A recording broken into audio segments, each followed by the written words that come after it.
السلام علیکم ناظرین، ہزارہ ون ٹی وی کے ساتھ میں ہوں عیشا رانی. آپ پروگرام دیکھ رہے ہیں ہیومن رائٹ ود ادریس امان ایڈوکیٹ. ناظرین، آج کا ہمارا ٹاپک بیگر مافیا. آج کل ہمارے معاشرے میں بیگر مافیا نے اپنے پنجے کچھ اس طرح گاڑ لیے ہیں کہ ہمارا معاشرہ نہ چاہتے ہوئے بھی ان کی مدد کر رہا ہے، جس میں عنصر ہمارے مذہب کا ہوتا ہے. ہم ان کو کچھ نہ دے کر بھی گناہ کا تصور ہوتا ہے. اس کا حقدار کون ہے کون نہیں، فرق کرنا بہت مشکل ہے. ہمیشہ کی طرح ہمارے ساتھ موجود ہیں ادریس امان ایڈوکیٹ. السلام علیکم سر. کیسے ہیں سر؟ ٹھیک ہے الحمدللہ جی. سر بہت بہت شکریہ، آپ نے اپنا قیمتی ٹائم ہمیں دیا. سر آپ نے میرا ٹاپک سن لیا ہوگا، جو بھیک مانگنے والے لوگ ہیں ان کے بارے میں بات کی ہے. تو سر چلتے ہیں سوالوں کی طرف. سر میرا پہلا سوال آپ سے یہ ہے، ہم دیکھتے ہیں گھروں سے ہم باہر نکلتے ہیں، آفس سے باہر جاتے ہیں، بڑی تعداد میں یہ مانگنے والے ہوتے ہیں. ان کے مسائل سر یہ ہمارے معاشرے میں منفی اثرات ڈال رہے ہیں. ان کی وجہ سے بہت سارے مسائل جنم لے رہے ہیں. سر ان کے بارے میں آپ کی کیا رائے ہے، آپ کیا کہنا چاہیں گے؟ بسم اللہ الرحمن الرحیم. سب سے پہلی بات یہ ہے کہ جی ہم مسلمان ہیں اور ہمارا یہ عقیدہ ہے، ہمارا یہ کانسیپٹ ہے، ہمارے دین اسلام کی تعلیمات ہیں کہ جو بھی آپ کے پاس مانگنے والا آئے، جو بھی سائل آئے، اسے خالی نہ لوٹائیں. تو اسی وجہ سے ہم کار ثواب سمجھ کے تو ہم دے رہے ہوتے ہیں جو بھی ہمارے پاس آتا ہے مانگنے والا. لیکن آج کل ایک مصیبت یہ بن چکی ہے کہ کچھ لوگ پروفیشنل بیگرز ہیں جو کہ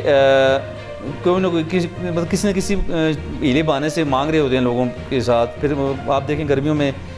جب پنجاب سے خواتین آ رہی ہوتی ہیں، اس طرح مرد ہوتے ہیں، خواتین، بچے، اور ان بچوں کو سو کارڈ طریقے سے معذور بنا کے ریڈیو میں بٹھا کے وہ سڑکوں میں چلا رہے ہوتے ہیں. ساتھ انہوں نے ریکارڈنگ لگائی ہوتی ہے اور باقاعدہ ایک پروفیشنل طریقے سے وہ بیکنگ کر رہے ہوتے ہیں. اور آپ نے دیکھا ہوگا کہ وہ ہاتھوں پہ یا بچے کے ماتھے پہ پٹیاں باندھ کے اسے بلڈ سے آلود کر کے، تو دیکھنے والا یہ سمجھ رہا ہوتا ہے کہ واقعی سے ایمانوں میں کوئی ایسا زخم ہے. تو اس طرح وہ لوگوں کو بیوقوف بنا رہے ہیں. بالکل. اور ہمارے مذہب دین اسلام کی آڑ میں چونکہ انہیں پتہ ہے کہ مسلمان جو ہے جی وہ اللہ کی رضا کے لیے وہ دینے سے درائے نہیں کرتا، تو اس طرح جو لوگ مستحق نہیں ہیں تو وہ بیگنگ کر رہے ہیں، جو کہ ہمارے لیے، ہمارے معاشرے کے لیے ایک ناسور ہے. اور اس طرح کچھ جو ڈیزرونگ لوگ ہیں وہ بھی ان کی آڑ میں انہیں بھی بدنام کیا جاتا ہے. سر اسی میں آپ سے ایک بات کرتی چلوں کہ ان میں ایک پیشہ ور گداگر جو ہوتے ہیں، جی ہاں، اکثر آپ نے دیکھا ہوگا، ہم نے بھی دیکھا ہے کہ یہ جو اندھے پن کا مظاہرہ کرتے ہیں. سر ہاتھ میں اسٹک لی ہوئی ہوتی ہے، اچھا اپنے بازو، ہاتھ، اپنے ٹانگیں، پاؤں ایسے بنا کے رکھتے ہیں جیسے وہ ایک لاچار ہے، بے بس ہے، جیسے وہ اپنے آپ کو معذور تصور کرتے ہیں. ان کے ہاتھ میں ڈاکٹر کی پرچی بھی ہوتی ہے، پرچی لے کے گھوم رہے ہوتے ہیں، مدد مانگ رہے ہوتے ہیں. سر وہ دوسروں کا حق چھین رہے ہیں، دوسروں کا حق مار رہے ہیں. ایسے لوگوں کو تو حق نہیں ہے نا وہ مانگے، یا بیگر مافیا میں وہ آتے ہیں. سر اس بارے میں آپ کی کیا رائے ہے؟ اس میں اگر ہم مذہب کی بات کریں تو چونکہ آپ جو بھی کچھ دے رہے ہیں کسی کو بھی، چاہے وہ حقدار ہے یا حقدار نہیں ہے، تو وہ آپ کا تو صدقہ خیرات وہ لگ جائے گا. لیکن یہ ہے کہ اس میں دیکھنا یہ چاہیے کہ ہمیں ان لوگوں کو ڈسکریج کرنا چاہیے جو کہ پروفیشنل بیگرز ہیں، جو کہ سو کارڈ طریقے سے اپنے آپ کو زخمی دکھا کے جو لوگوں کو بیوقوف بنا رہے ہیں. اور کچھ لوگ تو ایسے میں نے دیکھے ہیں کہ یہاں ایبٹ آباد میں کہ سارا دن وہ پلٹے کھا رہا ہوتا ہے ایک شخص یہاں پہ سڑک پہ اپنے آپ کے ساتھ پٹیاں باندھ کر اور اس طرح پلاسٹک کی ربڑ وغیرہ ساتھ چپکا کے. تو شام کو کئی لوگوں نے دیکھا ہے وہ گاڑی میں ایک اچھی سی گاڑی آتی ہے، اس میں بیٹھ کے کئی لوگوں نے اسے جاتے دیکھا ہے. تو اس طرح کا ایک مافیا ہے. اور یہ ان کا بھی ایک ٹھیکیداری نظام ہے، باقاعدہ ان کے پیچھے ایک ٹھیکیدار بیٹھا ہوا ہے جو کہ ان تمام لوگوں کو جگہ جگہ چوک چوراہوں میں چھوڑ کے وہاں پہ وہ پیچھے وہ ان سے شام کو مال بٹور رہے ہوتے ہیں. تو یہ بیچارے جو لوگ معذور ہیں، جنہیں صحیح معنوں میں معذور کیا ہوا ہے، وہ بھی چھوٹے بچے لوگوں، آپ نے دیکھا ہوگا جو بچے اغوا ہو جاتے ہیں بچپن میں. تو جب بچہ اغوا ہوتا ہے تو اس کے ساتھ کیا ہوتا ہے آپ اور میں نہیں جانتے. وہ پیچھے ایک پوری، اور یہ ایک پروفیشنل بیگرز کا ایک پورا نیٹ ورک ہے،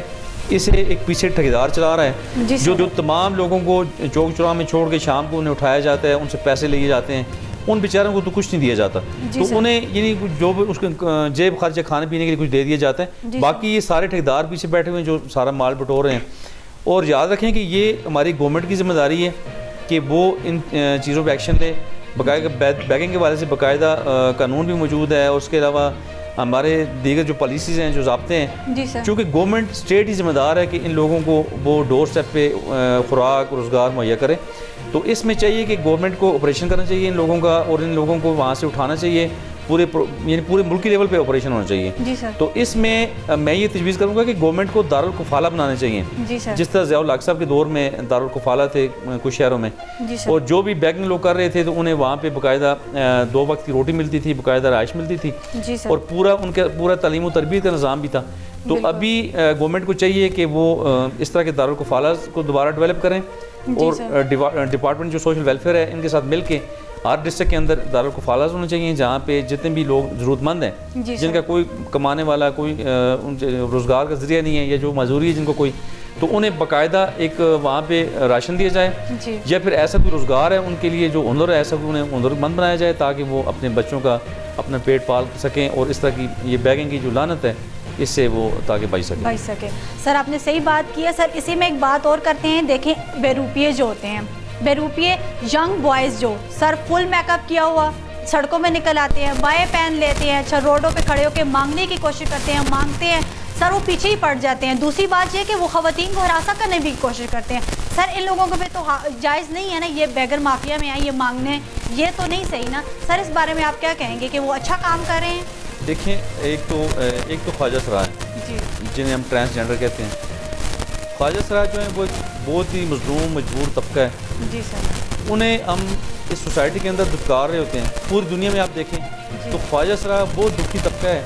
کہ جن کے اپنے والدین بھی انہیں چھوڑ دیتے ہیں گھر سے نکال دیتے ہیں تو وہ ایک گرو کے پاس جا کے وہاں پہ وہ زندگی بسر کر رہے ہوتے ہیں وہاں پہ ان کے پاس دیکھیں ان کے پاس 2 ہی میکینزم ہیں ایک تو گانا بجانا کر کے روٹی کمانا تو دوسرا بیگنگ کرنا